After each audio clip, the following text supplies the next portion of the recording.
Hello everybody, good morning to all of you and welcome to E-Saral. This is Dr. Shivani Bhargav.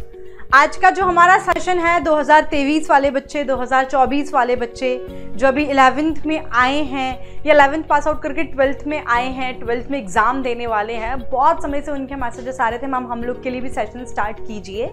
तो आज से regular evening 7 PM आपके पास ये session आएगा, so make it sure you are going to be part of this.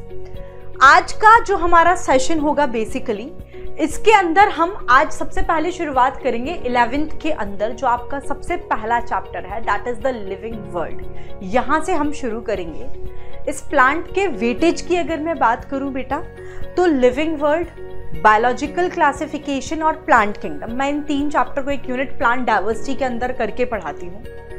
तो अगर मैं इस चैप्टर की बात, इस यूनिट की बात करूं, प्लांट डाइवर्सिटी यूनिट स्टार्ट की हमने, ये मान लीजिए living world, biological classification, plant kingdom, आप यहाँ से 8 से 12 क्वेश्चन एक्सपेक्ट कर सकते हैं। इतना क्वेश्चन इस पर्टिकुलर यूनिट से आता है, तो और आसान है। इन तीनों चैप्टर्स में से कंपैरेटिवली आज ही जो मैं चैप्टर शुरू करने वाली हूँ वो थोड़ा सा ईजी है।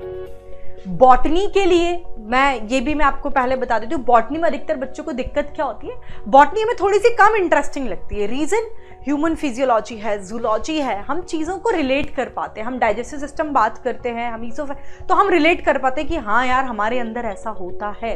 हम जब प्लांट्स में बात करते हैं तो जाइलम, फ्लोएम, ये सब मतलब ऐसा हवा में बातें चल रही होती है, हमने ना कभी इन्हें देखा है, तो हम चीज़ों को रिलेट नहीं कर पाते हैं।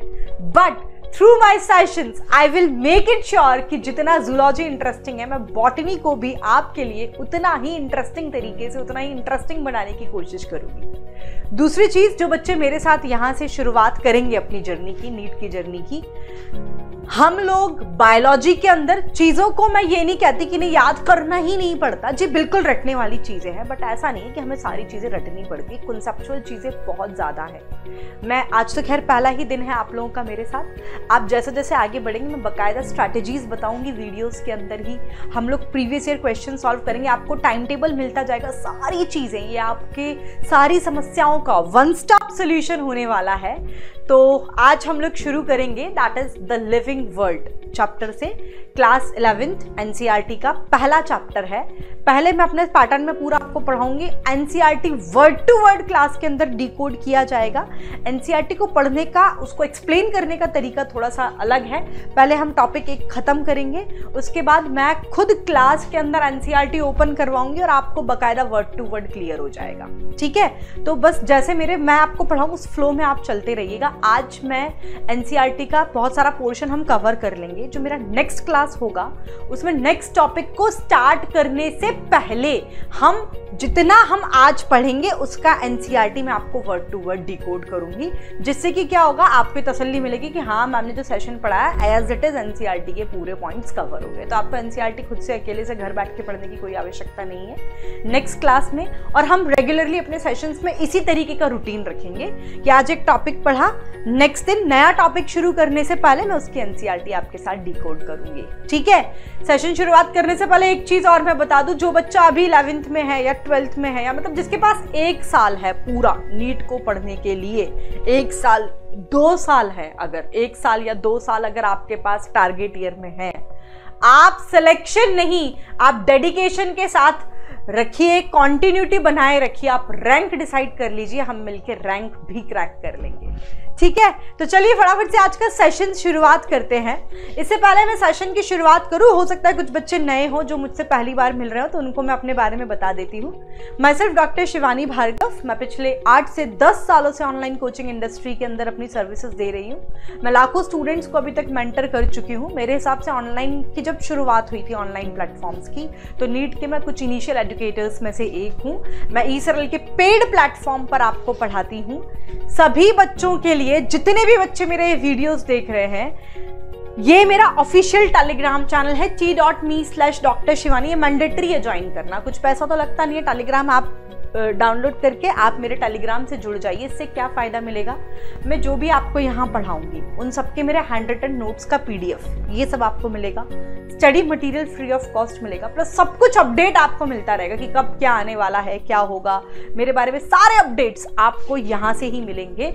और ये आपके और हमारे कॉन्वर्जेशन का भी एक तरीका है। मैं कभी कभी लाइव आती हूँ आपसे इंटरेक्ट करने के लिए, वो सारे लिंक्स आपको यहाँ पर मिलेंगे। आपको अपनी कुछ बात मुझ तक पहुँचानी है तो इसमें जो कमेंट का ऑप्शन आता है, मैं जब कुछ भी शेयर करती हूँ वो कमेंट्स में पढ़ती हूँ, तो ये कुल मिला के आपके और हमारे कॉन्टैक्ट का एक जरिया है। और अगर आप ई-सरल के पेड प्लेटफॉर्म पे जुड़कर नीट की जर्नी मेरे साथ तय करना चाहते हैं, हमारी टीम के साथ तय करना चाहते हैं एक प्रॉपर सिस्टमैटिक मैनर में, तो ये मेरी टीम का कॉन्टैक्ट नंबर है for any subscription related query. और उसमें भी स्पेसिफिकली अगर आप मेरे सुपर 80s का पार्ट बनके मेरे स्पेशल गाइडेंस में रहकर नीट की जर्नी को तय करना चाहते हैं तो आप अपना नाम सुपर 80s के साथ यहाँ पर ड्रॉप कर दीजिएगा सब्सक्रिप्शन लेते वक्त। तो आपके सब्सक्रिप्शन लेने के बाद I will personally contact you. तो that's it, so let's begin with the class. तो जैसा कि हमने बात की कि हम लोग आज शुरुआत करेंगे आपके जो सबसे पहला चैप्टर है, that is the living world. यहां से हम शुरू करेंगे।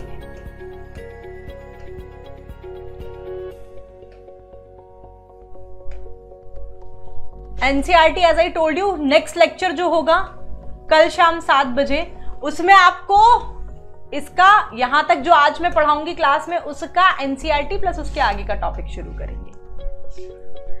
तो चलो सुनो, जैसे कि इस चैप्टर का नाम है द लिविंग वर्ल्ड, यानी कि we are talking about the world which is full of living organisms. Ma'am world में सिर्फ लिविंग ऑर्गेनिजम्स ही थोड़ी ना है, नॉन लिविंग ऑर्गेनिजम्स भी तो हैं। जी बिल्कुल है, नॉन लिविंग ऑर्गेनिजम्स भी हैं, लिविंग ऑर्गेनिजम्स भी हैं। लेकिन इस पर्टिकुलर चैप्टर के अंदर हम डील करेंगे कि भाई कुछ नॉन लिविंग ऑर्गेनिजम्स हैं, कुछ लिविंग ऑर्गेनिजम्स हैं। जैसे कि आप लोग जो भी देख रहे हैं, आप ये आराम से बता सकते हैं कि मैम जिस बोर्ड का, स्मार्ट बोर्ड का इस्तेमाल कर रही है, ये नॉन लिविंग थिंग है, ये पेन नॉन लिविंग थिंग है, ये माइक जिसके थ्रू मेरी आवाज आप तक पहुंच रही है, ये कैमरा जो मुझे कैप्चर करके आप तक वीडियो पहुंचा रहा है, ये नॉन लिविंग थिंग है। लेकिन मैम जो लेक्चर डिलीवर कर रही हैं वो एक जीती जागती लिविंग ऑर्गेनिज्म है ना। तो ये आप आराम से पता कर लेते हो।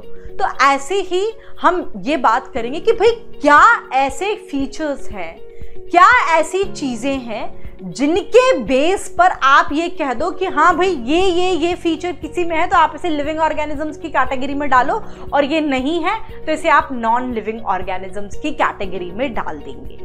तो सबसे पहले हम आज की क्लास की शुरुआत इसी से करेंगे। NCERT के अंदर सब कुछ दे रखा है कि व्हाट आर द 5 फीचर्स हैं लिविंग ऑर्गेनिजम्स के, 5 कैरेक्टरिस्टिक फीचर्स हैं। ये अगर होंगे तो इट मीन्स कि ये एक लिविंग ऑर्गेनिजम्स हैं। तो वो 5 फीचर्स कौन कौन से हैं? तो सबसे पहले तो आप यही लिख लो, 5 features of living organisms. 5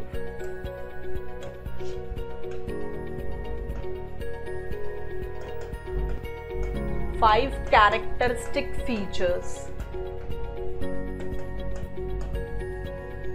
of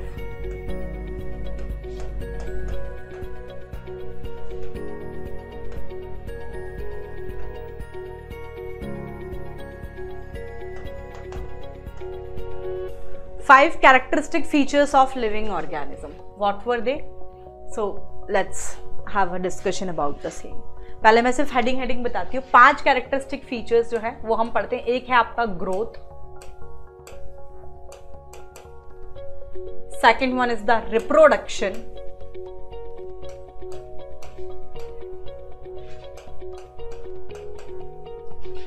third one is the metabolism,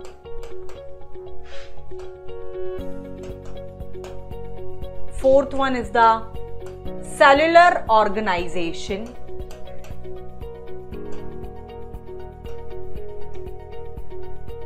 जितने भी स्टूडेंट्स ये वीडियो देख रहे हैं, मैं तो PDF शेयर करूंगी ही सही मेरे टेलीग्राम पर, मेरे हैंड रिटन नोट्स का भी, लेकिन मेक इट श्योर, मैं बहुत ज्यादा बिलीव नहीं करती इसमें, मेक इट श्योर आप अपने नोट्स क्लास के दौरान ही बनाएं, ठीक है?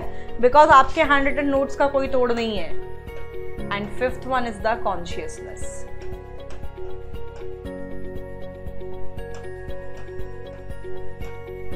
ठीक बच्चों, तो ये 5 कैरेक्टरिस्टिक फीचर्स हैं लिविंग की, that is the growth, reproduction, metabolism, cellular organisation and the consciousness. मतलब अगर ये 5 फीचर किसी के अंदर हैं तो आप कह दोगे कि यस ये लिविंग ऑर्गेनिजम्स हैं, ये नहीं है इट मींस ये नॉन लिविंग ऑर्गेनिज्म है। लेकिन अब इसमें एक टर्म का इस्तेमाल हम करते हैं, क्या मैं आपको बताती हूँ। जैसे कि हम ये पढ़ते हैं कि इसमें जो शुरुआत के 2 फीचर्स की मैंने बात की, that is the growth and the reproduction, these are the non-defining property of living organism. Non-defining property of living organism. और ये बाकी के जो 3 पढ़े हमने, that is the metabolism, cellular organization and consciousness, these are considered as the defining property of living organism. It is considered as the defining property of living organism. Growth, reproduction, metabolism. Growth, reproduction जो है ये शुरुआत के 2 non defining property है। ये जो 3 है, metabolism, cellular organisation and consciousness, these are the defining property of living organism. इससे पहले कि मैं एक एक फीचर के डिटेल में जाऊं, मैं आपको इन शब्दों का मतलब समझा देती हूं कि what do you mean by the non defining property, what do you mean by the defining property. आप स्पेसिफिकली बायोलॉजी और केमिस्ट्री, ये दोनों सब्जेक्ट में आपको एक चीज पढ़ोगे, फिर बोलो समझो पढ़ो, फिर जैसे ही वो चीज तुम्हें याद होगी तुम पढ़ लोगे यार इसके अंदर ये एक्सेप्शन है, because biology and chemistry also they are full of exceptions. तो ऐसे ही डिफाइनिंग नॉन डिफाइनिंग प्रॉपर्टी का मतलब ये होता है, मैं यहाँ पर साइड में लिख देती हूँ, what do you mean by the non defining property का मतलब ये होता है कि they have exceptions. Non defining property मतलब इनके एक्सेप्शंस हैं, ठीक है, दे हैव एक्सेप्शंस। और मैंने जो टर्म लिखा है ना डिफाइनिंग प्रॉपर्टी, मैंने ये जो टर्म लिखा है that is the defining property. Defining property का मतलब ये होता है बेटा कि इसका कोई एक्सेप्शन नहीं है, दे हैव नो एक्सेप्शन, कोई एक्सेप्शन नहीं है इसके अंदर। This is the meaning. समझे क्या बात की, क्या मतलब हुआ। अब हमने ये पढ़े हैं कैरेक्टरिस्टिक ऑफ लिविंग, उसमें हमने बात की ग्रोथ, हमने बोला नॉन डिफाइनिंग प्रॉपर्टी है, इसका मतलब ये। अब नॉन डिफाइनिंग प्रॉपर्टी का मतलब है इसके अंदर एक्सेप्शंस है, मतलब ऐसा जरूरी नहीं है कि जिस ऑर्गेनिज्म में ग्रोथ हो रही हो वो लिविंग ही हो, वो नॉन लिविंग भी हो सकता है। क्यों? क्योंकि ये नॉन डिफाइनिंग प्रॉपर्टी, इसके अंदर एक्सेप्शंस हैं। सेम ऐसे ही बात मैं करूं रिप्रोडक्शन की, इसमें भी एक्सेप्शंस हैं, ये नॉन डिफाइनिंग प्रॉपर्टी है। हालांकि कोई भी ऐसा नॉन लिविंग ऑर्गेनिज्म तो नहीं है बच्चों जिसके अंदर रिप्रोडक्शन प्रेजेंट होता हो। फिर मैम कैसे एक्सेप्शन हुआ? कोई नॉन लिविंग ऑर्गेनिज्म ऐसा नहीं है जो रिप्रोड्यूस करता हो, बट बहुत सारे लिविंग ऑर्गेनिजम्स ऐसे हैं जिनके अंदर रिप्रोडक्शन नहीं होता। तो लिविंग ऑर्गेनिजम्स हैं ऐसे जिनके अंदर रिप्रोडक्शन नहीं है, तो ये एक्सेप्शन हो गया, इसलिए इन दोनों को हम कहते हैं नॉन डिफाइनिंग प्रॉपर्टी। बाकी के जो 3 फीचर्स पढ़ा है मैंने आपको, that is the metabolism, cellular organisation and the consciousness, इन तीनों को मैंने लिखा है these are the defining property of living organism. Defining property मतलब इनके अंदर कोई एक्सेप्शन नहीं है।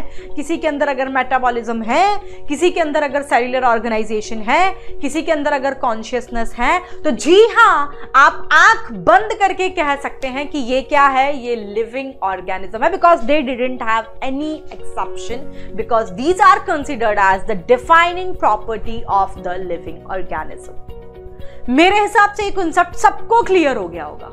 अभी सिर्फ कॉन्सेप्ट समझाया मैंने, इनका डिटेल नहीं गई हूं, इसका डिटेल में इसके बाद आऊंगी। सिंपल सी एक चीज पढ़ी कि भाई 5 फीचर्स हैं कैरेक्टरिस्टिक फीचर लिविंग के, that is the growth, reproduction, metabolism, cellular organisation and the consciousness. इसमें जो शुरुआत के दो हैं, that is the growth and reproduction, ये नॉन डिफाइनिंग प्रॉपर्टी है। नॉन डिफाइनिंग प्रॉपर्टी का मतलब इसके अंदर एक्सेप्शंस हैं। बहुत सारे नॉन लिविंग ऑर्गेनिजम्स भी ऐसे हैं जो ग्रोथ शो करते हैं।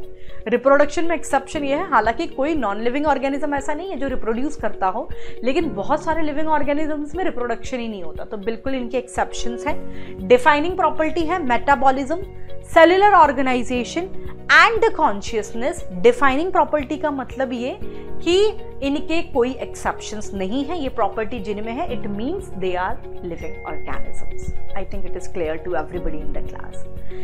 नेक्स्ट, इसके बाद अब हम जो डिस्कस करेंगे, we will have a discussion about the, चलो सबसे पहला जो फीचर हमने पढ़ा था दैट इज द ग्रोथ, इसका डिटेल डिस्कशन हम कर लेते हैं।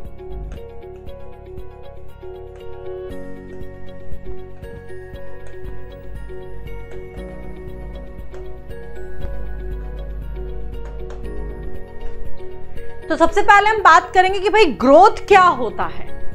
तो तुम सिंपल सी टर्म्स में ग्रोथ हम क्या पढ़ते हैं, किसी भी चीज का मास में या उसके साइज में बढ़ना, इंक्रीज इन मास और increase in size of an, किसी भी ऑर्गन का हो, चाहे टिश्यू का हो, उसके ऑर्गेनिज्म के किसी भी पार्ट का हो, इसे हम ग्रोथ कहते हैं। एक कीवर्ड पढ़ते हैं हम, इंक्रीज इन मास और नंबर ऑफ सेल्स में भी इंक्रीज होना। इंक्रीज इन मास, मास यानी कि साइज बढ़ना, and increase in number of cells, they both are the twin characteristic of growth। यानी कि किसी चीज का मास में बढ़ना या नंबर ऑफ सेल्स में इंक्रीज होना, these are the twin characteristics of growth। इसे आप ग्रोथ कहते हैं, ठीक है। अब एक चीज तुम्हें दिमाग में क्लियर होगी, जैसे हम लोग हैं, प्लांट्स ले लो, हमारे को ले लो, नेचुरली अगर हम देखा जाए तो हमारी हाइट एक बार बढ़ गई, ठीक है। जैसे तुम सबकी हाइट बढ़ती है, एक पर्टिकुलर एज पर सीज हो जाती है, वो क्यों होती है वो भी हम डिस्कस करेंगे। लेकिन जैसे आपकी जो ग्रोइंग एज होती है, आपकी हाइट बढ़ती है, आपका वेट भी पुट ऑन होता है। ऐसा होता है क्या कि मैं जब 6 साल का था मेरी हाइट कुछ और थी, मैं जब 10 साल का हुआ मेरी हाइट घट गई? नहीं, ऐसा नहीं होता ना। Same in case of plants also, किसी भी लिविंग ऑर्गेनिज्म में आपने ऐसा देखा कि उसका साइज बढ़ा और फिर घट गया हो? नहीं। प्लांट्स में भी ऐसा ही, साइज सिर्फ बढ़ता है, प्लांट बढ़ता रहता है, घटता नहीं है। बोलोगे मैम हमारे यहाँ तो घटता है, गार्डनर आता है उसको कट कर देता है प्लांट को तो उसकी हाइट कम हो जाती है। आर्टिफिशियली बात नहीं करी, नेचुरली तो ऐसा नहीं होता ना।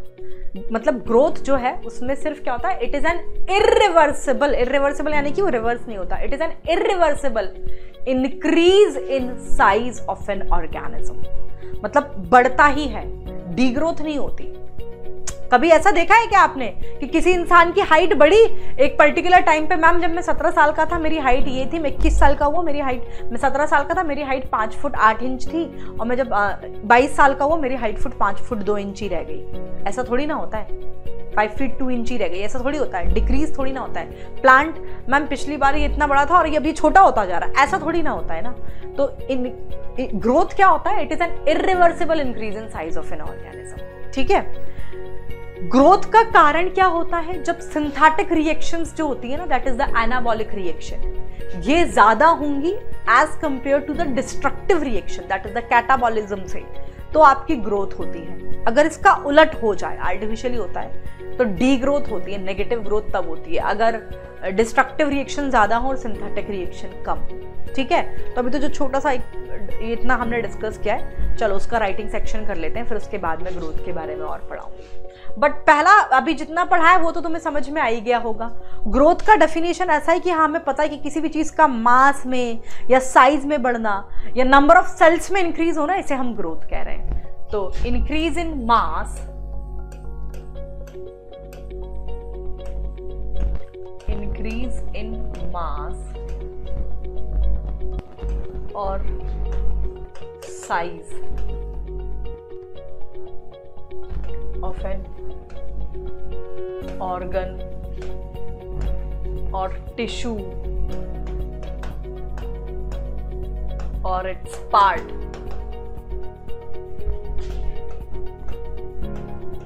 called, इसे आप क्या कहते हैं, it is called growth। फिर हमने बात की कि increase in mass, these are the important point, किसी चीज का मास में बढ़ना and increase in number of cells, these are the twin characteristics of growth. लिख लो, increase in mass, increase in mass and increase in mass and increase in number of cells.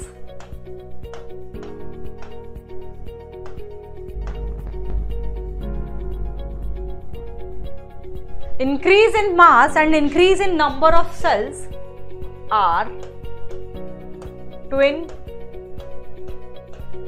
characteristic of growth. These are the twin characteristic of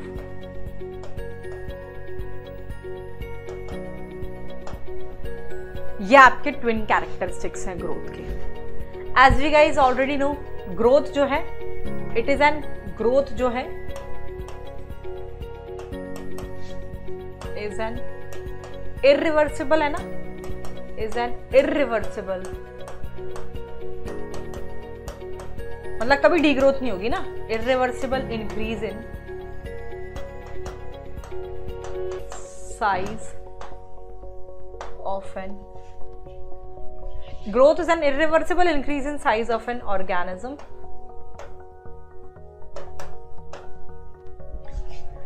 growth कब होती है? As we guys already discussed कि जब synthetic reaction जो है ये ज्यादा होंगे as compare to the destructive reaction, तो आपकी ग्रोथ होती है। ठीक है, लिख लो, यहां पर ही लिख देते हैं, growth occur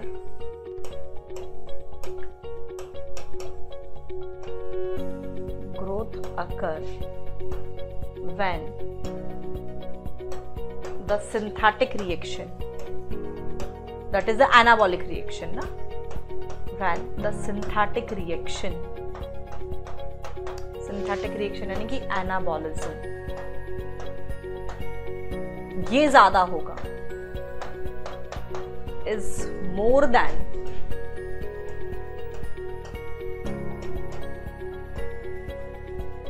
that of destructive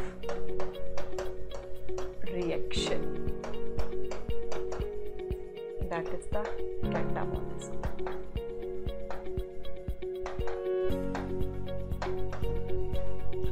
ठीक, ये आपको क्लियर हो गया। नेक्स्ट, अब मैं अगर ग्रोथ की बात करूं ना बेटा, मैं ग्रोथ की अगर मैं बात करूं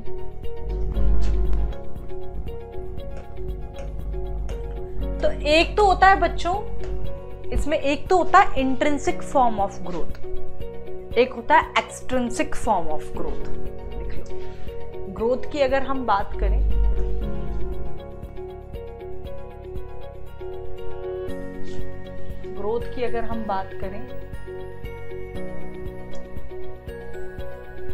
तो एक होता है इंट्रिंसिक फॉर्म ऑफ ग्रोथ,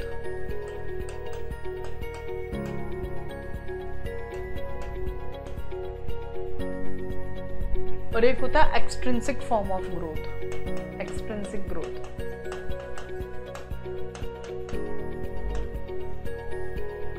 क्या होता है, आप ध्यान से सुनना।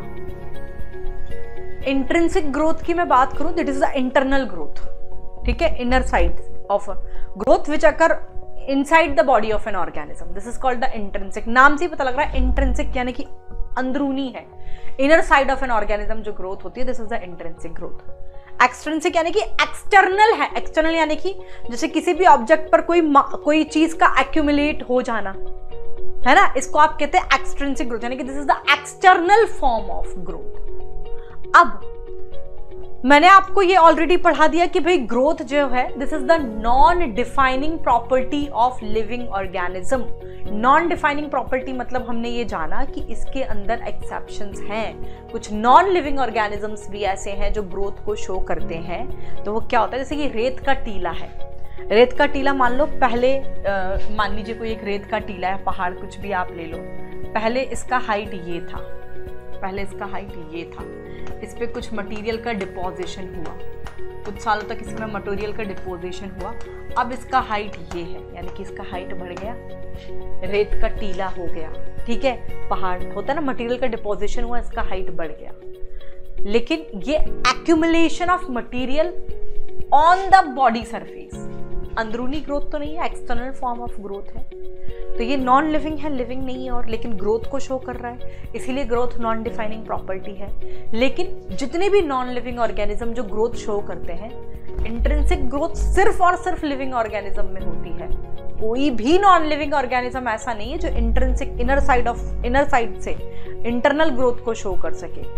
जो भी नॉन लिविंग ऑर्गेनिजम्स ग्रोथ को शो करते हैं वो होती है extrinsic growth, that is the accumulation of mass on the body surface, that is the extrinsic growth. This is the external form of growth which is showed by the non living organism. जितने भी non living organism वो extrinsic form of growth को show करते हैं। लिख लो, extrinsic growth का मतलब हो गया that is the external, extrinsic growth का मतलब हो गया that is the external growth, means that is external growth का मतलब that is the accumulation of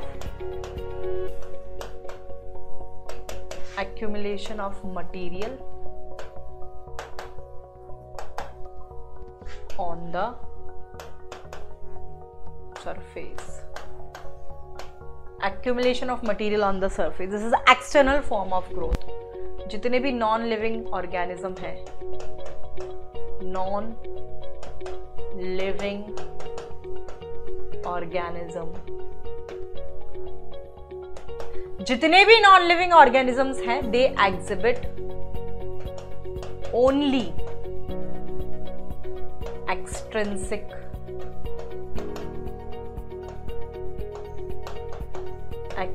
growth. ये सिर्फ और सिर्फ एक्सट्रिंसिक ग्रोथ को ही शो करते हैं। जितने भी नॉन लिविंग ऑर्गेनिजम्स हैं वो सिर्फ और सिर्फ एक्सट्रिंसिक ग्रोथ को ही शो करते हैं।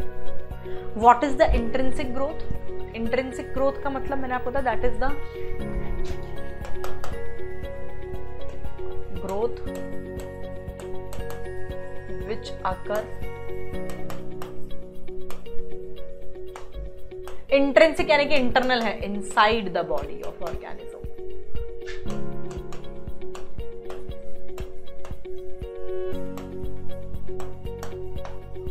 जितने भी लिविंग ऑर्गेनिजम्स हैं, living organisms exhibit this type of growth.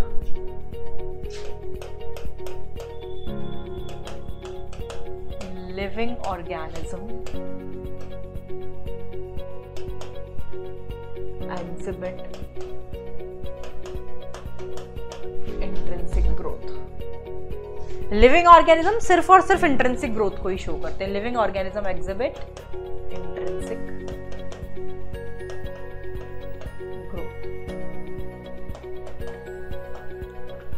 There is no non-living organism who exhibit the intrinsic growth. कोई भी non-living organism intrinsic growth को show नहीं करता है। There is no non-living organisms. There is no non-living organism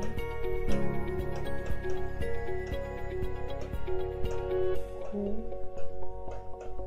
exhibit intrinsic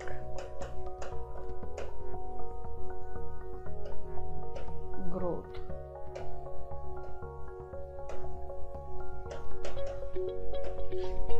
आगे बेटा बात समझ में? तो हम देखा भाई कि ग्रोथ के दो टाइप हैं, एक है इंट्रिंसिक ग्रोथ, एक है एक्सट्रिंसिक ग्रोथ। नाम से ही क्लियर है, इंट्रिंसिक यानी कि internal form of growth which occur inside the body of organism. तो जितने भी लिविंग ऑर्गेनिज्म है वो इसी टाइप की ग्रोथ को शो करते हैं। एक्सट्रिंसिक यानी कि एक्सटर्नल ग्रोथ, बाहरी तौर पर है, एक्सटर्नल फॉर्म में हो रहा है, जैसे कि किसी मटेरियल का एक्यूमुलेट हो जाना। जैसे हमने बताया ना, रेत का टीला है, इसमें मटेरियल का डिपोजिशन हुआ, इसका हाइट इतना और बढ़ गया। नॉन लिविंग ऑर्गेनिज्म इसी तरीके की ग्रोथ को शो करते हैं। नॉन लिविंग ऑर्गेनिज्म में सिर्फ एक्सट्रिंसिक ग्रोथ प्रेजेंट होती है। कोई भी नॉन लिविंग ऑर्गेनिज्म ऐसा नहीं है जो इंट्रिंसिक ग्रोथ को शो करता हो। तो yes, growth is the non defining property of living organism, but इस बेसिस पर आप ये कह सकती हूँ मैं कि जो इंट्रिंसिक ग्रोथ है इसके अंदर, this is the defining property of living organism, this is the defining property of, इसके अंदर कोई एक्सेप्शन नहीं है ना। इंट्रिंसिक तो वो क्वेश्चन अगर आए, yes growth is the, growth तो नॉन डिफाइनिंग प्रॉपर्टी है, growth is the non defining property, पर intrinsic growth is the defining property, ये तो ऑलरेडी पढ़ चुके। ग्रोथ तो no doubt this is the non defining property, क्योंकि extrinsic growth non living organism show कर रहे हैं ना, रेत के टीला का बढ़ना, ये हो गया एक्सेप्शन इस केस में। लेकिन intrinsic growth is considered as the defining property of living organism because it doesn't have any exception, only and only living organism exhibit this type of growth. तो मेरे हिसाब से ये क्लियर हुआ होगा। दूसरा टाइप पढ़ते हैं हम ग्रोथ में ही। अब ग्रोथ में एक होता है, अगेन फर्दर मैं ग्रोथ की मैं बात करूं,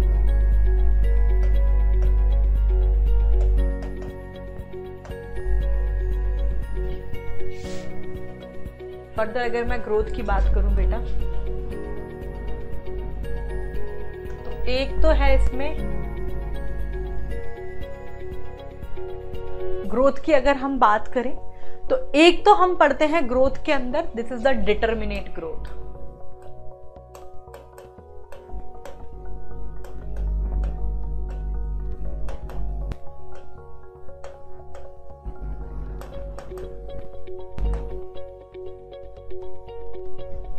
और एक आप पढ़ते हो इनडिटरमिनेट ग्रोथ।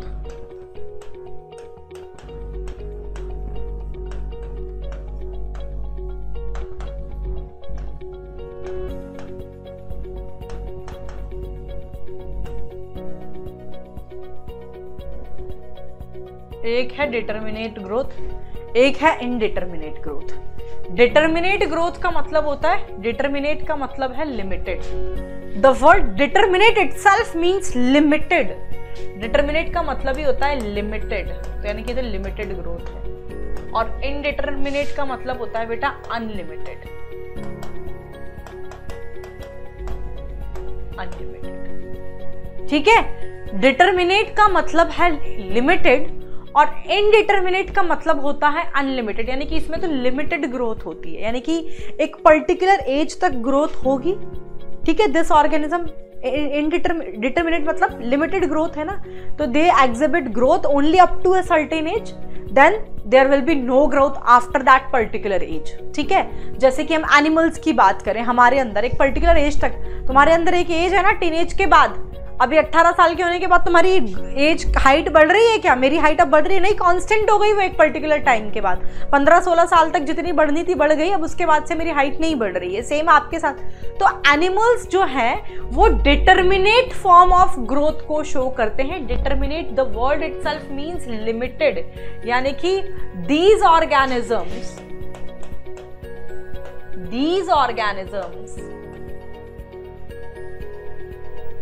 जिनके अंदर ही होगा show growth only up to a certain age, एक पर्टिकुलर एज तक ग्रोथ शो करेंगे, only up to a certain age. After that इसके बाद कोई ग्रोथ नहीं होगी, देयर इज नो ग्रोथ। और जबकि इनडिटरमिनेट यानी कि अनलिमिटेड ग्रोथ की मैं बात करूं, through out their life span इसमें ग्रोथ होती रहेगी। ऐसा नहीं है कि एक पर्टिकुलर एज तक ग्रोथ होगी और उसके बाद नहीं, जिंदगी भर इनमें ग्रोथ होती है। These organisms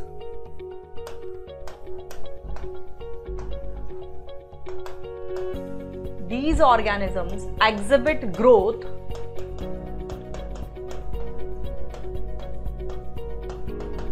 throughout their lifespan, पूरी जिंदगी चलता रहेगा, throughout their lifespan। For example जैसे कि हम बात करें, मैं डिटरमिनेट यानी कि लिमिटेड फॉर्म ऑफ ग्रोथ की मैं बात करूं, तो as I told you animals, हमारे अंदर एक पर्टिकुलर एज तक की ग्रोथ होती है, उसके बाद ग्रोथ सीज हो जाती है। तो एनिमल्स तो डिटर्मिनेट फॉर्म ऑफ ग्रोथ की शो करते हैं। प्लांट्स की मैं बात करूं, through out their life span इसमें ग्रोथ होती रहती है। प्लांट्स के अंदर प्रेजेंट होती है इनडिटर्मिनेट ग्रोथ। तो ये भी आपको क्लियर हो गया होगा। एक हमने इंट्रिंसिक फॉर्म ऑफ ग्रोथ पढ़ लिया, एक एक्सट्रिंसिक फॉर्म ऑफ ग्रोथ पढ़ा, फिर हमने डिटर्मिनेट और इनडिटर्मिनेट फॉर्म ऑफ ग्रोथ पढ़ लिया। नेक्स्ट जो लास्ट इसके अंदर हम पढ़ते हैं ग्रोथ के अंदर, एक आप पढ़ते हो ग्रोथ की मैं बात करूं, एक है लोकलाइज्ड फॉर्म ऑफ ग्रोथ और एक है diffused form of growth. Growth की मैं बात करूं तो एक तो है बेटा लोकलाइज्ड फॉर्म ऑफ ग्रोथ और एक है आपका diffused form of growth.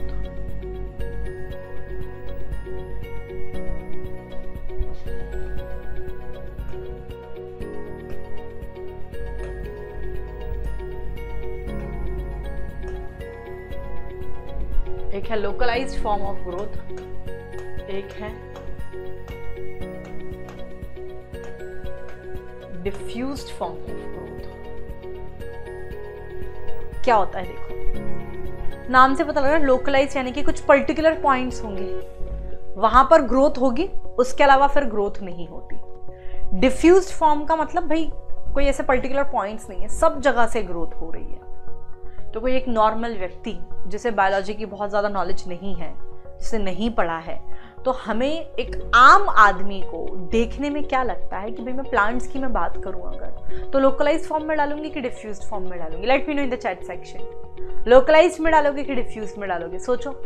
Plants को आप सोचोगे मैम रूट्स भी बढ़ती हैं, स्टेम भी बढ़ता है, लीव्स का भी तो साइज इंक्रीज होता है, फ्लावर का भी साइज इंक्रीज होता है, फ्रूट का भी साइज इंक्रीज होता है। मेरे हिसाब से हर एक पार्टी तो बढ़ रहा है, रूट भी बढ़ रही है, स्टेम भी बढ़ रहा है, लीव्स भी बढ़ रही है, फ्लावर्स भी बढ़ रहे हैं, फ्रूट भी बढ़ रहा है। यानी कि प्लांट्स के अंदर लोकलाइज्ड नहीं डिफ्यूज्ड फॉर्म ऑफ ग्रोथ होता होगा, एनिमल्स के अंदर होता होगा लोकलाइज्ड फॉर्म ऑफ ग्रोथ, है ना? No, you are incorrect here. Localised form of growth का मतलब तो सही कुछ पर्टिकुलर पॉइंट्स होते हैं, सिर्फ वहीं पर ग्रोथ होगी, उसके अलावा ग्रोथ नहीं होती। लेकिन प्लांट्स जो हैं लोकलाइज्ड फॉर्म ऑफ ग्रोथ को शो करते हैं। इसके example, localised form of growth का एग्जांपल है प्लांट्स। कैसे मैम? अभी बताती हूँ। और एनिमल्स जो है ये डिफ्यूज्ड फॉर्म ऑफ ग्रोथ को शो करते हैं। इसका एग्जांपल है एनिमल्स। एनिमल्स के अंदर प्रेजेंट होता है डिफ्यूज्ड फॉर्म ऑफ ग्रोथ और प्लांट्स के अंदर प्रेजेंट होता है लोकलाइज्ड फॉर्म ऑफ ग्रोथ। क्या होता है प्लांट्स के अंदर कि भाई पर्टिकुलर कुछ मेरिस्टेमेटिक पॉइंट्स हैं। प्लांट्स आपको दिख रहा है भाई रूट पर, मेरिस्टेमेटिक रीजन्स क्या है, मेरिस्टेमेटिक पॉइंट्स क्या होती है, मेरिस्टेमेटिक सेल्स क्या होती है, मैं मॉर्फोलॉजी ऑफ फ्लावरिंग प्लांट्स में डिटेल में पढ़ाऊंगी। बट थोड़ा सा क्योंकि यहाँ पर ये टर्म मैं इस्तेमाल कर रही हूँ तो मैं थोड़ी सी चीज़ बता देती हूँ।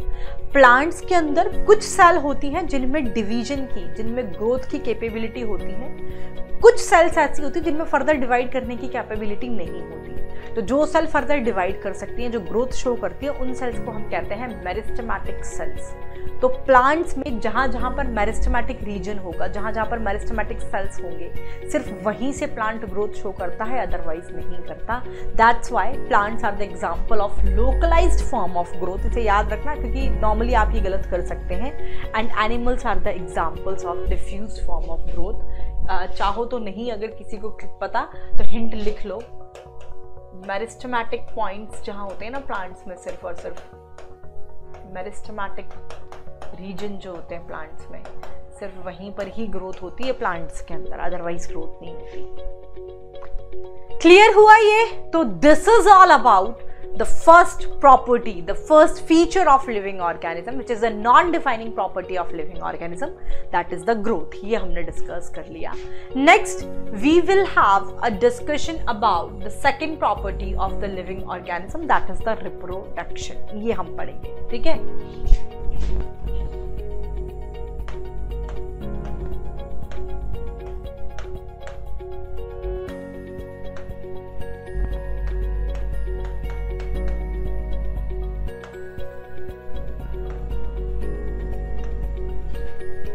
पहले सुन लो, then we will have the writing section of it. Reproduction की अगर हम बात करें तो सबसे पहले तो आप रिप्रोडक्शन से मतलब क्या समझते हो? तो रिप्रोडक्शन से मतलब हम समझते हैं ना अपनी ऑफरिंग को जनरेट करना, प्रोडक्शन ऑफ न्यू प्रोजेनी, ठीक है, production of new progeny of an individual, इसी को आप रिप्रोडक्शन कहते हैं, ठीक है। अब ये जो प्रोजेनी बनी है इसमें इसके पास ऐसे फीचर्स होंगे जो कुछ हद तक, कुछ और ज़्यादा अपने पेरेंट्स की तरह दिखाई देंगे, इसी को आप रिप्रोडक्शन कहते हैं, प्रजनन जिसे हम हिंदी में कहते हैं, मतलब एक नए ऑर्गेनिज्म का एक ऑफरिंग को अपनी जनरेट करना, प्रोड्यूस करना, इसी को आप रिप्रोडक्शन कहते हैं। हमने ये चीज शुरुआत में ही पढ़ ली है कि रिप्रोडक्शन की भी अगर मैं बात करूं बच्चों तो ये नॉन डिफाइनिंग प्रॉपर्टी है। मैंने ये खैर शुरुआत में ही बता दिया था, बट मैं अभी बता दूं नॉन डिफाइनिंग प्रॉपर्टी मतलब एक्सेप्शंस हैं। क्या एक्सेप्शन है? यानी कि कुछ ग्रोथ की तरह क्या ऐसा है कि कुछ नॉन लिविंग ऑर्गेनिज्म भी रिप्रोड्यूस करते हैं? Can you give me any example of this? No, क्योंकि कोई ऐसा है ही नहीं, कोई भी नॉन लिविंग ऑर्गेनिज्म ऐसा नहीं है। There is no non living organism who can reproduce. फिर एक्सेप्शन क्या है? फिर इसे क्यों हम नॉन डिफाइनिंग प्रॉपर्टी कह रहे हैं? But yes, there are many living organism who do not reproduce. कोई भी नॉन लिविंग ऑर्गेनिज्म तो ऐसा नहीं है जिसमें रिप्रोडक्शन होता हो, लेकिन कुछ लिविंग ऑर्गेनिज्म ऐसे हैं जो रिप्रोड्यूस नहीं कर सकते हैं, still they are the living organism. Let me know in the chat section, क्या आप मुझे कुछ ऐसे एग्जांपल्स देंगे ऐसे लिविंग ऑर्गेनिजम्स के जो रिप्रोड्यूस नहीं कर सकते? एनीबडी फ्रॉम द क्लास, जल्दी जल्दी चैट सेक्शन में डाल दो।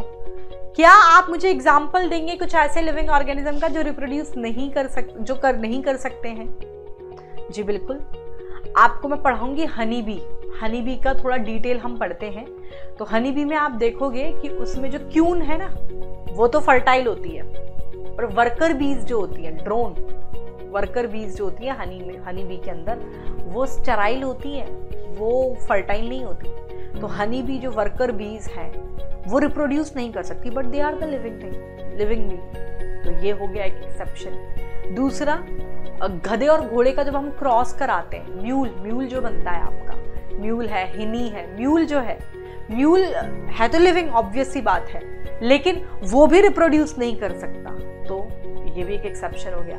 बहुत सारे ऐसे ह्यूमन कपल्स भी होते हैं, मैं आपको पढ़ाऊंगी रिप्रोडक्टिव हेल्थ, वहाँ पर हम पढ़ेंगे असिस्टेड रिप्रोडक्टिव टेक्नोलॉजीज, क्या डिटेल तभी पढ़ाऊंगी। बट हाँ, बहुत सारे ह्यूमन कपल्स ऐसे हैं ना जो फर्टाइल नहीं होते, जो स्टेराइल हैं, जो अपनी ऑफस्प्रिंग को जनरेट नहीं कर सकते, जिनके बेबीज नहीं होते हैं। बहुत सारे ऐसे ह्यूमन कपल्स होते हैं, कुछ ना कुछ प्रॉब्लम होता है जिस वजह से वो अपने बेबीज प्रोड्यूस नहीं कर सकते हैं। तो जो स्टेराइल ह्यूमन कपल्स हैं, बेबी प्रोड्यूस नहीं कर सकते हैं, but they are the living beings ना, तो ये एक्सेप्शंस है। कोई भी नॉन लिविंग ऑर्गेनिज्म ऐसा नहीं है जिसमें रिप्रोडक्शन होता हो, लेकिन बहुत सारे नॉन लिविंग ऑर्गेनिजम्स ऐसे जरूर हैं जो रिप्रोड्यूस नहीं करते हो। That's why it is considered as the non defining property of living organism. I think ये पॉइंट क्लियर हो गया होगा। पहला इतना लिख लेते हैं, फिर इसके बाद हम आगे बढ़ेंगे। लिखो,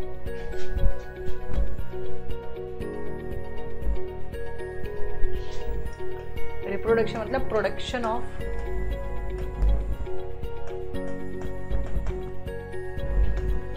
न्यू प्रोजेनी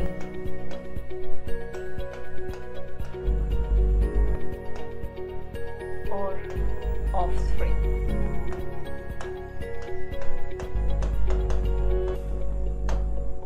इसको आप रिप्रोडक्शन कहते हैं, कॉल्ड रिप्रोडक्शन। लेकिन ये तो हम बात कर रहे हैं, लिख देती हूं मैं, इन मल्टी सेल्युलर ऑर्गेनिज्म। एक तो होता है unicellular organism, single celled organism, एक होता है मल्टी सेल्युलर ऑर्गेनिज्म। तो मल्टी सेल्युलर ऑर्गेनिजम्स की अगर मैं बात करूं, मल्टी सेल्युलर ऑर्गेनिजम्स की अगर हम बात करें, तो मल्टी सेल्युलर ऑर्गेनिजम्स में रिप्रोडक्शन मतलब होता है नई प्रोजेनी को प्रोड्यूस करना। रिप्रोडक्शन मींस, रिप्रोडक्शन का मतलब है मल्टी सेल्युलर ऑर्गेनिजम्स के अंदर reproduction mean production of new progeny, अपनी नई ऑफस्प्रिंग को जनरेट करना, प्रोडक्शन ऑफ न्यू प्रोजेनी जिनके पास फीचर्स हैं, which have features more or less. In multicellular organism, reproduction means production of new progeny which have features more or less similar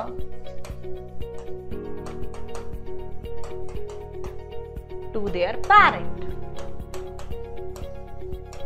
correct है ना, अपने parent की तरह दिखते हैं, ठीक है। कुछ बिल्कुल डिट्टो कॉपी भी होते हैं, क्लोन्स बनते हैं। कुछ होते हैं कि हमारे कुछ फीचर्स उन पेरेंट से मिलते हैं। मतलब कुल मिला के मल्टी सेल्युलर ऑर्गेनिज्म के अंदर तो रिप्रोडक्शन का मतलब हो गया एक नई ऑफरिंग को जनरेट करना।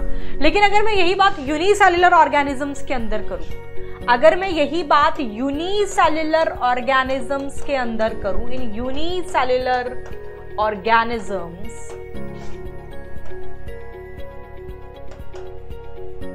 रिप्रोडक्शन का मतलब है, यूनिसेल्युलर ऑर्गेनिजम्स में रिप्रोडक्शन का मतलब होना मतलब उनके अंदर नंबर ऑफ सेल्स इंक्रीज हो जाएंगे। जैसे यूनिसेल्युलर एल्गी है, ठीक है, तो इसके अंदर बैक्टीरिया है, इसके अंदर रिप्रोडक्शन का मतलब इसमें क्या होगा, नंबर ऑफ सेल्स बढ़ेंगे। In unicellular organisms reproduction means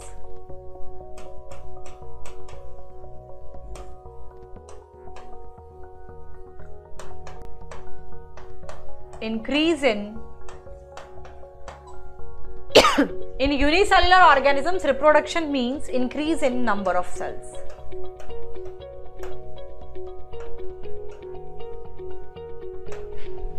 ठीक है, अब एक चीज तुम्हारे दिमाग में कुछ क्लिक कर रहा है, अभी मैंने पढ़ाया था थोड़ी देर पहले, increase in mass and increase in number of cell, these are the twin characteristic of growth। तो नंबर ऑफ सेल का बढ़ना भी तो मैं ग्रोथ भी है, और यूनिसेल्युलर ऑर्गेनिज्म में मैंने कह दिया कि रिप्रोडक्शन का मतलब ही है कि नंबर ऑफ सेल्स बढ़ेंगे। यानी कि मैं ये कह सकती हूं कि यूनिसेल्युलर ऑर्गेनिजम्स के अंदर ग्रोथ एंड रिप्रोडक्शन सॉरी बच्चों, एक सेकेंड लेना, I am sorry.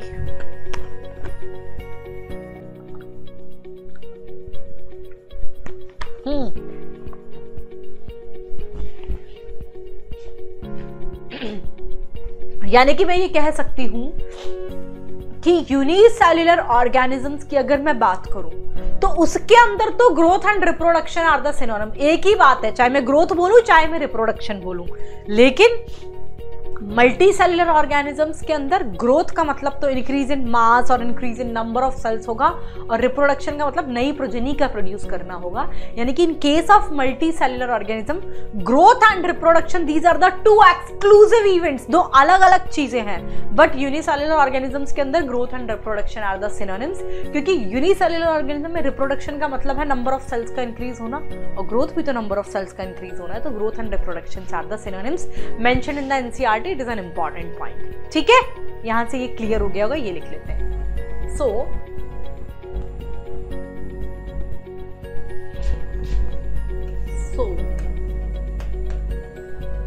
In unicellular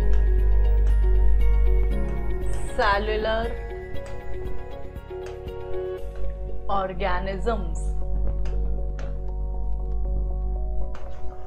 so in unicellular organisms के अंदर क्या है, growth and reproduction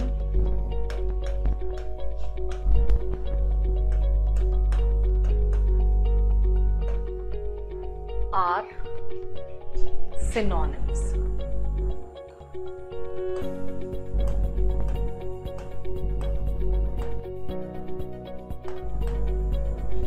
In unicellular organisms, growth and reproduction are synonyms, यानी कि they are the one and the same things, ठीक है।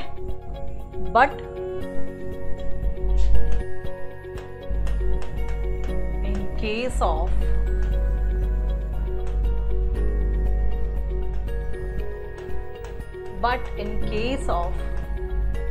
multicellular organisms,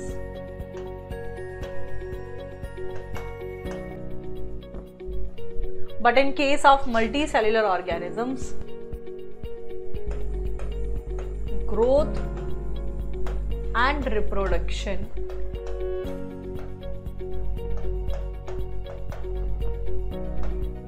are two exclusive events हैं, ये दो अलग अलग चीजें हैं। Growth and reproduction are two exclusive events. ठीक, ये क्लियर हो गया। दूसरा पॉइंट, ये मैं आपको ऑलरेडी एक्सप्लेन कर चुकी, ऑलरेडी डिस्कस्ड। रिप्रोडक्शन जो है, रिप्रोडक्शन जो है, as we already discussed, this is the defining property ना, this is the defining property of living organism, यानी कि दे हैव द एक्सेप्शंस। तो what kind of exceptions they have? कोई भी नॉन लिविंग ऑर्गेनिज्म तो ऐसा नहीं है, as I already discuss, there is no non living organism who can reproduce, there is no non living organism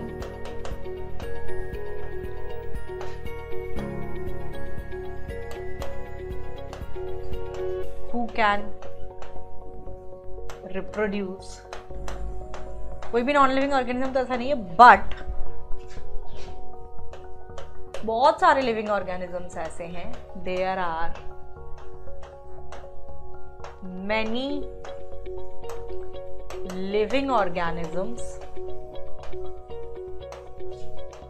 बहुत सारे living organisms ऐसे हैं जो रिप्रोड्यूस नहीं कर सकते हैं, who can not reproduce.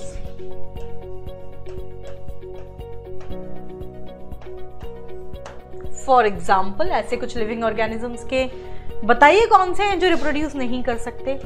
For example, there is mule, वो लिविंग है लेकिन रिप्रोड्यूस नहीं कर सकता, अपनी ऑफस्प्रिंग को जनरेट नहीं कर सकता। देयर आर वर्कर बीज, सिर्फ क्यून फर्टाइल होती है इसमें, वर्कर बीज जो है ये स्टेराइल होते हैं। There are many sterile human couples भी तो हैं ऐसे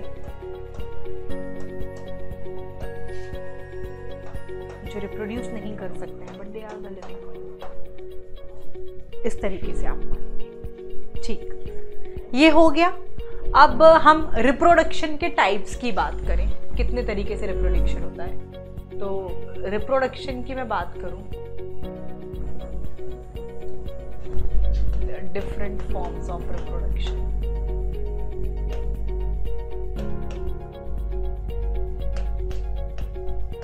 मेंशन इन योर एनसीईआरटी बेटा।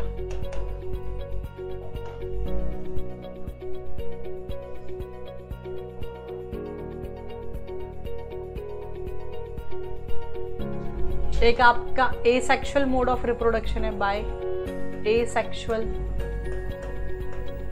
स्पोर्स से है।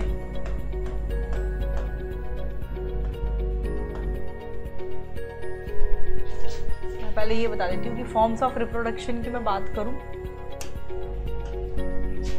तो आपको पता है, एक तो होता है एसेक्सुअल मोड ऑफ रिप्रोडक्शन, एक होता है सेक्सुअल मोड ऑफ रिप्रोडक्शन।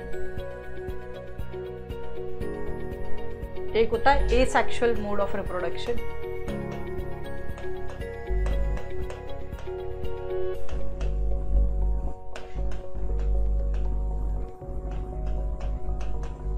एक होता है आपका sexual reproduction.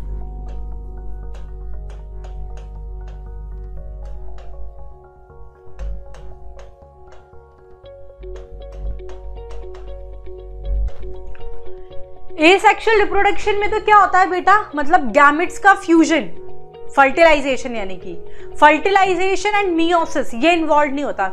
Fusion of gametes, that is the fertilization, and meiosis are not involve in the asexual reproduction. Sexual reproduction में gametes are formed as a result of meiosis and there fertilization occur as a result of which a diploid zygote is form, यानी कि इसमें meiosis and fertilization दोनों include होंगे, इसमें दोनों ही absent होते हैं एसेक्सुअल रिप्रोडक्शन के अंदर। लिख लो, सबको पता होगा वैसे, पर लिख लो ये भी। एसेक्सुअल रिप्रोडक्शन में क्या होता है, fertilisation,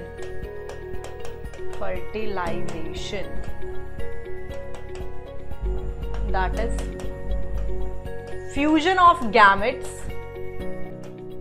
fertilization, that is the fusion of gametes, and meiosis are not involved.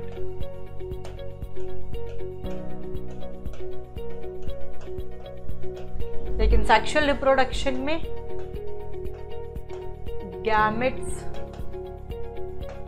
are formed as a result of meiosis. मैं तो डायरेक्टली कहती हूँ meiosis and fertilization दोनों होता है.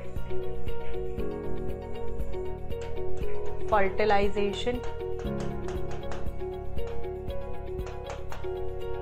that is the fusion of gametes. That is the fusion of gametes and meiosis. Both are involved.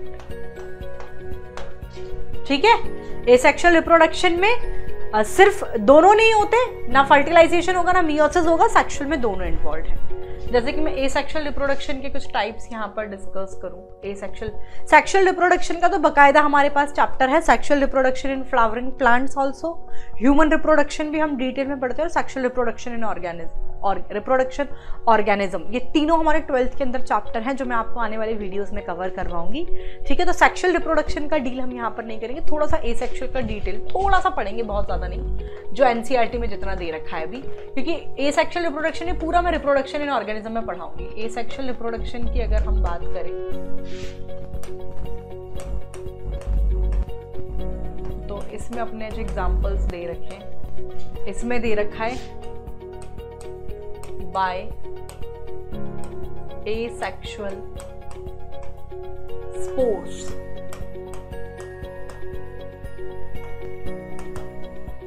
फिर अपन पढ़ते हैं बडिंग से.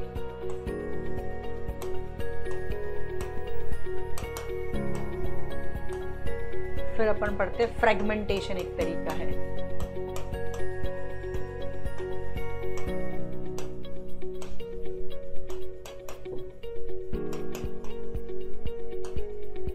फिर एक हम पढ़ते हैं ट्रू रीजेनरेशन.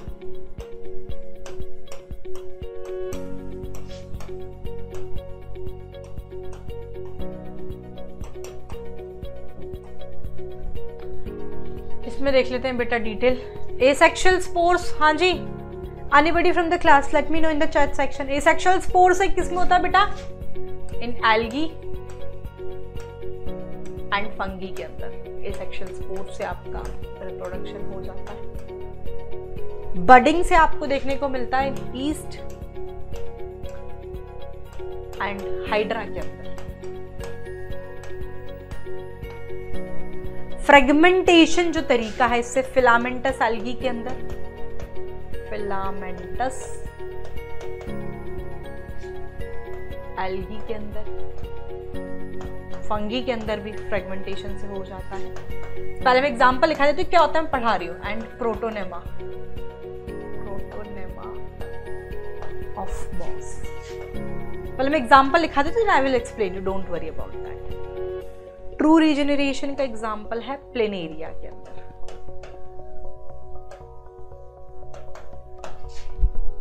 स्पोर्स, बडिंग तो पता है. फ्रेगमेंटेशन में क्या होता है बेटा? फ्रेगमेंटेशन में क्या होता है, जैसे कि ये एक है. फ्रेगमेंटेशन में क्या होता है, जैसे ये एक ऑर्गेनिज्म, इसको मैंने कट कर दिया तो इसके छोटे छोटे फ्रेगमेंट्स में ब्रेक हो गया. अब इसका हर एक फ्रेगमेंट एक नए ऑर्गेनिज्म के अंदर, एक नए इंडिविजुअल के अंदर डेवलप हो जाएगा. That is called the fragmentation. मतलब एक कोई भी चीज ली, उसको छोटे छोटे छोटे छोटे फ्रेगमेंट्स में ब्रेक डाउन किया, हर एक फ्रेगमेंट एक न्यू इंडिविजुअल की तरह एक्ट करता है. This is called the fragmentation. इस तरीके का reproduction filamentous algae, fungi and protonema of moss के अंदर देखने को मिलता है. प्रोटोनेमा ऑफ मॉस वगैरह सब प्लांट किंगडम में पढ़ोगे आगे तो आपको चीजें क्लियर होती चली जाएंगी. अभी सिर्फ एग्जांपल याद करना है. एसेक्सुअल स्पोर्स के थ्रू जो रिप्रोडक्शन एल्गी और फंगी के अंदर देखने को मिलता है, बडिंग ईस्ट एंड हाइड्रा के अंदर. ट्रू रीजेनरेशन में तो क्या होता है, जैसे कि एक तो था ट्रू रीजेनरेशन, इसका तो एग्जांपल प्लेनेरिया है. एक सिर्फ और सिर्फ रीजेनरेशन दे रखा है नोट डाल के एनसीईआरटी ने. रीजेनरेशन बताती हूँ दोनों में अंतर क्या है. रीजेनरेशन का एग्जांपल है बेटा, ये आपको देखने को मिलता है स्टारफिश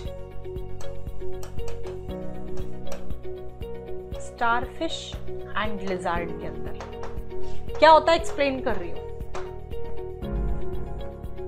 रीजेनरेशन में तो क्या होता है, only lost part of body is regained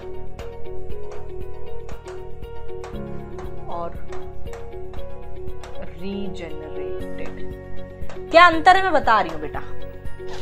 regeneration, आपने ये तो बहुत कॉमन एग्जांपल है लिजार्ड वाला, आपने देखा होगा, छिपकली देखी है सबने, आपने कई बार, अधिकतर स्टूडेंट्स ने देखा होगा। ये छिपकली की होती है, कई बार पूंछ कट जाती है, अपनी पूंछ छोड़ देती है ना। लेकिन आप देखना कि वो पूंछ कटी जो छिपकली, उसमें कुछ टाइम बाद वो उसकी जो पूंछ है वो वापस से ग्रो कर जाती है। रीजनरेशन का एग्जांपल है। यानी कि जो लॉस्ट पार्ट था उसकी बॉडी का, क्या था लॉस्ट पार्ट? उसकी पूंछ, वो वापस से रीजनरेट हो गई। Only lost part of body is regained और रीजनरेटेड। लिजार्ड आपका बहुत कॉमन एग्जांपल है, आपने सबने देखा होगा, देखा है ना आपने, छिपकली है, उसकी पूंछ हट जाती है, आप देखो वो वापस से डेवलप हो जाती है उसकी वही पूंछ। तो ये रीजनरेशन का एग्जांपल है। इसमें सिर्फ जो बॉडी का जो पार्ट लॉस हुआ है उसे हम रीगेन और रीजनरेट कर पाते हैं। स्टारफिश के अंदर भी ऐसा ही होता है। ट्रू रीजनरेशन क्या? प्लेनेरिया आप शायद रिलेट नहीं कर पाए इसलिए एग्जांपल गलत दे रही हूं, पर इसका मतलब समझा रही हूं मैं इस एग्जांपल से। छिपकली में तो वो पूंछ दोबारा रीजनरेट हो जाएगी, बट उस कटी हुई पूंछ से वो दोबारा एक न्यू ऑर्गेनिज्म छिपकली नहीं बन सकती ना। अगर ऐसा हो जाता तो ये होता है ट्रू रीजनरेशन में। लॉस्ट पार्ट ऑफ बॉडी जो है वो पूरा रीजनरेट होकर एक नए ऑर्गेनिज्म को ही डेवलप कर लेती है। प्लेनेरिया के अंदर देखने को मिलता है। एनसीईआरटी में बकायदा दे रखा है, याद रखना। मैं नेक्स्ट क्लास में आपको एनसीईआरटी डिकोड करवाऊंगी तो आपको क्लियर होगा। ट्रू रीजनरेशन का एग्जांपल है प्लेनेरिया, और सिर्फ रीजनरेशन का एग्जांपल है स्टारफिश एंड लिजार्ड। ये सारे एग्जांपल्स एनसीईआरटी में दे रखे हैं। फ्रेगमेंटेशन में filamentous algae, fungi and the protonema of moss. Filamentation मतलब फ्रेगमेंटेशन में क्या होता है मैंने बता दिया, कोई भी जिसके छोटे छोटे फ्रेगमेंट्स में ब्रेकडाउन होगा और हर एक फ्रेगमेंट एक न्यू ऑर्गेनिज्म, एक न्यू इंडिविजुअल की तरह एक्ट करता है। बडिंग का ईस्ट एंड हाइड्रा बचपन से पढ़ते आ रहे होंगे। Asexual spore, algae and fungi detail discussion में आगे करूंगी, इस चैप्टर में नहीं, आगे पढ़ेंगे एल्गी और फंगी, क्योंकि हम प्लांट किंगडम पढ़ते हैं तो इसमें डिटेल पढ़ते हैं। ठीक, तो this is all about the reproduction. ये तो एसेक्सुअल रिप्रोडक्शन का जितना इस पर्टिकुलर चैप्टर में डिटेल था पढ़ा दिया। सेक्सुअल रिप्रोडक्शन की कोई जिक्र मैंने भी फिलहाल नहीं किया, क्योंकि सेक्सुअल रिप्रोडक्शन पढ़ने के लिए हमारे पास 12th में रिप्रोडक्शन इन ऑर्गेनिज्म नामक चैप्टर है, जिसमें एसेक्सुअल और सेक्सुअल रिप्रोडक्शन दोनों पढ़ लेंगे। सेक्सुअल रिप्रोडक्शन फ्लावरिंग प्लांट्स में कैसे हो सकता है 12th में चैप्टर है। ह्यूमन में रिप्रोडक्शन कैसे होता है ये 12th में चैप्टर। तो डिटेल डिस्कशन इन सबका हम करते हैं। अभी सिर्फ एक आउटलाइन मैंने आपके साथ यहाँ पर डिस्कस की है, तो I think it is clear to everybody. Next, ये दो फीचर्स मैं आपके साथ ग्रोथ एंड रिप्रोडक्शन यहाँ पर डिस्कस कर चुकी। जो तीसरा फीचर है दैट इज द मेटाबॉलिज्म, ये मैं अपनी नेक्स्ट क्लास में प्रोसीड करूंगी। क्लास रेगुलरली इवनिंग 7 PM इसी चैनल पर लाइव होगी, ठीक है। तो आप 7 बजे रेगुलरली यहाँ से सेशंस में बने रहिएगा। टेलीग्राम से जुड़ना ना भूलें। टेलीग्राम से फ़ायदा मैंने आपको बताया, आपको ये सब नोट्स भी मिल जाएंगे, प्लस ये आपके और हमारे कनेक्शन का, हमारे कॉन्वर्सेशन का एक तरीका है। वीडियो की शुरुआत में मैंने टेलीग्राम चैनल का लिंक आपको दे रखा है, तो टेलीग्राम पर जुड़ जाएं। वहाँ पर आपको सारे अपडेट्स भी मिलते रहेंगे आपके सेशंस के बारे में।